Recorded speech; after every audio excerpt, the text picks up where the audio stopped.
Hello and welcome to the ADF Movers and Shakers across the African diaspora. Founded in June 2020, Black and Irish is an organization that highlights and celebrates the identity of Black and mixed-race Irish people. Established after the death of George Floyd, it was the catalyst to start a conversation about the experiences of Black and mixed-race people in Ireland, highlighting the struggles, success, issues faced within the community. The Black and Irish organization is dedicated to bringing awareness, to celebrating and improving the lives of Black and mixed-race people in Ireland. They achieve this through advocacy, community education, campaigns using social media and various platforms. Their mission is to build a more cohesive Black mixed-race and Irish community, to better integrate the Black and mixed-race Irish community into wider Irish society, and to reveal, challenge, and eradicate racism in the world they live in. Here to tell us more is co-founder Pierre Imbong. Hi, Pierre, and welcome to the African Descent Forum, Movers and Shakers. George Floyd was the catalyst for your organization to establish themselves in 2020. Were there incidents of discrimination with Black and Irish residents before the death of George Floyd? Yeah, thank you very much for having me. Look forward to sharing more about Black and Irish and this conversation. So for sure, yes, there were incidents before.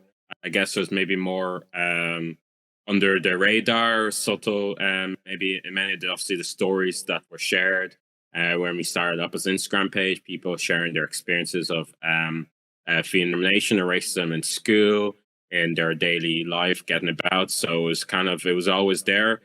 But with the death of George Floyd and I guess the movement of Black Lives Matter was an opportunity to bring that more to the forefront and I guess shine a light on these experiences within Ireland itself and take the opportunity to I guess make a difference and a better country for everyone. Thanks for sharing that, Pierre. When I hear of Black and Irish, right, is it Africans who have come to Ireland 30, 40 years ago and have children, and their children have grown up as Black and Irish? Or is it those people who are of African descent who were born in Ireland? Or does it cover the whole of the African diaspora in Ireland, as well as the shared and multiple heritage children and their families? That's people of African descent, so to speak. So who are the Black and Irish people we're talking about here? Yeah, it's definitely that multitude, and it's vast in recognizing like many people who've their families moved over to Ireland and they've been born here, so they call it consider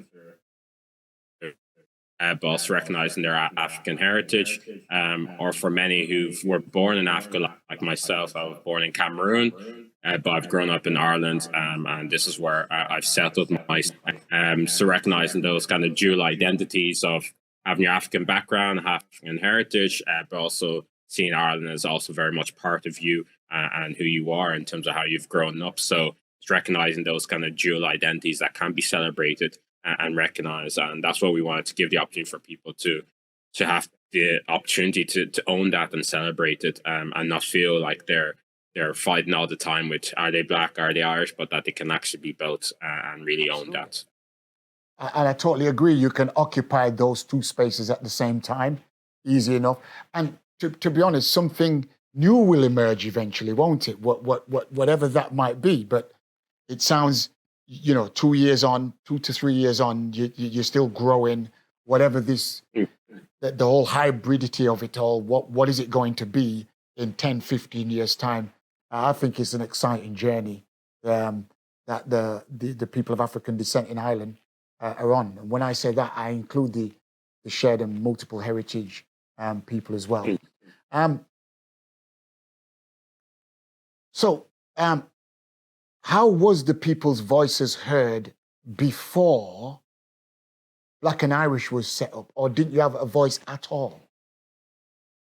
I would like to say that there were, I guess, the voice. There's other organizations or other groups that came about. I know there's a group called Harmony, which was set up by a great, I guess, civil rights activist here in Ireland, Jude Hughes, who's a great supporter of Black and Irish, and we've dedicated an award to him, which we celebrate through our Black and Irish Awards over the last couple of years, and then subsequently also set up the social mixed race and Irish. Well, I also know that there is the Irish Network Against Racism, who have developed their own kind of report, which collates kind of people wanting to share their own experiences of discrimination or racism in order for them to, I guess, bring that to lobby for changes in legislation or practices to create more inclusive. So I guess there's different ways of people having their voices, but I guess there wasn't enough of a collective voice out there that could, amplify that and I guess use the new mediums of social media, Hute, and everything to actually take that to the next level. And obviously with Black and Irish, we took that opportunity to do so, probably helped by our own experiences of being involved in activism through our own universities. We kind of knew that there's a way that we can hopefully elevate, Black people's voices in a way. So, but I feel like their voices were only, I guess, maybe marginally heard, but now hopefully more of their voices are heard through the work that we do and other organizations. Yeah. So what is the overall mission of Black and Irish, and how do you describe the nature of your work?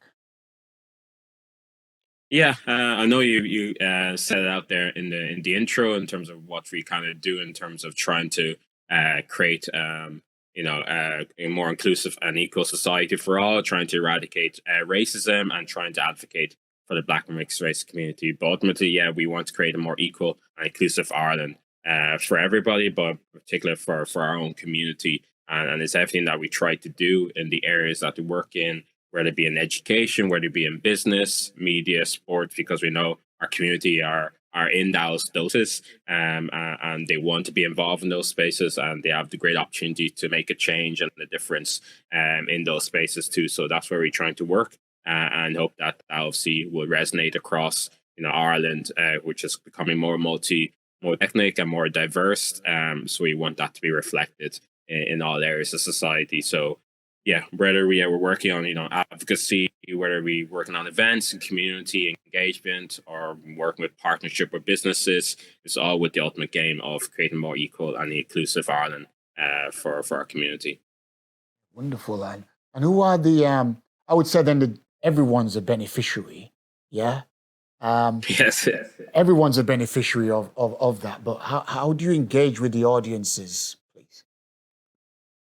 Yeah, our community, yeah, like I said, yeah, everybody is a beneficiary, and that's what we want to showcase in everything that we do. Is that even though we are here to advocate for the Black mixed race community, but ultimately it will benefit everyone in the long run, because of the great positive impact that our community has continued to have over time in terms of when they've moved here and ingrained themselves in the Irish society and in areas of work that they do, whether in business, media, politics, education, that ultimately all benefits. Okay, so how do you engage with the public sector? What's their response to this? Are you dragging them to the starting line and trying to integrate them with you, or are they very, very much open? You're pushing at an open door with the public sector. Yeah, we like that. We're pushing open doors for everybody. That we look to work with and who we can partner with. So obviously one of the first, I guess, public sector engagement was with the national broadcaster RTE, who we partnered with to set up and launch the Black and Irish podcast. So that was a great opportunity for, I guess, to reach more of the masses. Obviously with social media, they reach a lot of people, but I guess through radio, it can, and obviously podcasts, great tool that we're able to engage more, and that obviously brought on more people who want to work with us. Wonderful. What's the challenges now or barriers your organization faces, and how do you overcome them? Yeah. So there's, I guess, two facets to the challenges. One of focus. Well, there's the internal one, but obviously the external one is obviously the growing issues of racism and anti-immigrant sentiment in Ireland. Obviously, Ireland tries to pride itself as being very welcoming and an open space, but unfortunately, the nature is that's kind of turned its head in most recent years with kind of I guess far right and issues of anti-immigrant sentiments, and obviously different policies have not helped out with the cost of living crisis, housing, and sometimes different ethnic minorities and groups get to become the brunt of that, disappointment and anger in many ways. So that's what we're fighting against. Unfortunately, we had our own issue a couple of weeks ago. I guess Thursday, 2 weeks ago, Dublin riots, where obviously, unfortunately, two couple of young kids were attacked and stabbed along with their minder, and then subsequently after that, it turned into rioting rather than focusing obviously the issue that was hand of a unfortunate incident, and obviously we're hoping for recovery for all those that were hurt, but it turned into obviously people want to use that as an opportunity to vent their anger and cause destruction in our city and start to progress their own hatred against ethnic minorities and other groups. So it's those things that we tackle where we see for a moment that way great. We see representation in sports and music and celebration of, again, we're making progress there in representation, but then on the other hand we have these instances that bring us a few steps back. So they're the kind of challenges, but we know that the work we're doing will make a difference. Ultimately, we just have to keep trying to bring in more partners, people together. There's a lot of people out there that definitely see the issues and want to work with us as well as other people. We're not the only people in this space trying to make Ireland a better place for people with different backgrounds. But then also the challenge internally is our capacity to do so, because we're still a voluntary organization since we set up 3 years ago. So we're obviously only within our capacity that we can do these things, even though we have obviously lofty ambitions of trying to the world or change Ireland. So we just have to take every step as we go. And we know with voluntary organizations, community interest companies, social enterprises, it's tough internally and also trying to navigate political policy procedures and practices externally. How would you describe your team in the Black and Irish? Yeah, I guess if there's like 3 words to explain them, obviously very ambitious. No, I've never would have thought obviously be one of the co-founders, and others I'm sure will attest to this, that when we started, obviously we started an Instagram page, and obviously we never foresaw that it could become more than this. We just wanted to start that conversation through Instagram and their voices be heard. Obviously we recognized there was issues coming out of those stories, so became an organization. But from the organizations, we've done so much in the last 3 years. Like I said, setting an Instagram partnership with national broadcaster, partnering up with Guinness with events, and elevating musicians and artists. Running 3 awards ceremony. One just recently, a couple of weeks ago. Again, we're partnering with RT, taking it again to the next level. Running loads of events, campaigns, launching our own book just there last month. Our first book, Black and Irish: Legends, Trailblazers, and Everyday Heroes. So being award-winning publishers again, all in the space of 3 years. It just shows the ambitiousness and dedication within the team, ultimately. But also, they're fun people to work with. Also, when you're working with people who are giving their time, you also want to be able to enjoy that experience with them, especially when it comes to difficult moments and the challenges that might, feel like, are we making any progress, or is it worth it anymore? Or having the dedication, but people also enjoying what they're doing and passionate in it. It really helps to keep us striving to do more. You came over when you were 6 years of age. Do you still hold your mother tongue, or are you more Irish speaking now, more so than, is it French in Cameroon? Yeah. Yeah. So I guess maybe my own experience, and I'm sure from many others, when you move to a new country, you try to assimilate and settle in. And obviously, from one of those ways is that you try to understand and learn the language, and obviously at the risk of forgetting your own mother tongue. So for me, I was trying to fit into a new school, new surroundings. So obviously, I was trying to learn English, and for that, obviously, I focused more on English than maybe the French as much. So I haven't completely lost it. I still have a few words, and obviously I can write better than maybe I can speak. And obviously helps when I do go back home that I can pick it up again quickly. But I do try to at least not completely forget that I still have my African and French speaking tongue. But obviously recognizing that, I feel myself very much Irish, going through the full education system and everything. So So that's what I fear. So there's you speak, well, it's English but Irish accent, obviously, or people would say you speak Yeah. Irish, yeah.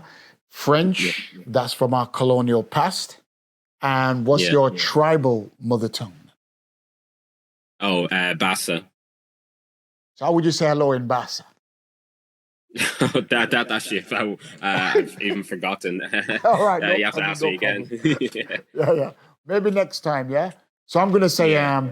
merci beaucoup, Pierre, and your team for providing invaluable insight into how people of African descent navigate race, culture, and identity to celebrate our African heritage across, well, outside of the continent of Africa. You and your team are trailblazers, movers and shakers, working hard to eradicate racism and discrimination. And you should be commended for that across the diaspora.